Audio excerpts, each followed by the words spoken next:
Hatimaye mchezo wa ngao ya jamii uliokuwa ukipigwa katika dimba la Benjamin William Mkapa. Mchezo huu wa 2025-26 ulikuwa ni ufumbuzi wa ligi, umeweza kutamatika katika dimba la Benjamin William Mkapa, ambapo mchezo huu ulikuwa ukikutanisha majianti wawili ambayo ni Simba na Yanga. Simba amekubali kuwa mteja wa Yanga na Yanga ameendelea kumtesa Simba, ambapo Yanga ameendelea kuzidi kuongeza makombe kabatini. Kutokana na ubora wa wachezaji wao ndio umeenda kuamua mchezo huu, ambapo Pacome Zouzoua ndio alikwenda kuharibu hali ya hewa katika goli la Simba. Wengi walizua tafaruku ya kuwa aidha Pacome alikuwa offside, lakini ukiangalia katika picha za marudio, mpira ule ulipigwa na nyota wa Yanga Maxime Zingeli,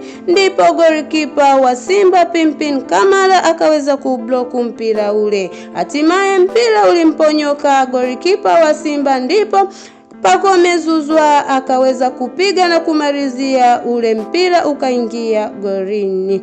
Hatimaye dakika 90 zikaisha bila kuongeza goli lingine wa si Simba wala Yanga, kutokana na upotevu wa dakika na kipa wa Yanga, ndipo mchezeshaji wa mchezo huo akaweza kuongeza dakika 12 na bado timu zote mbili hazikuweza kupata goli, si Yanga wala Simba.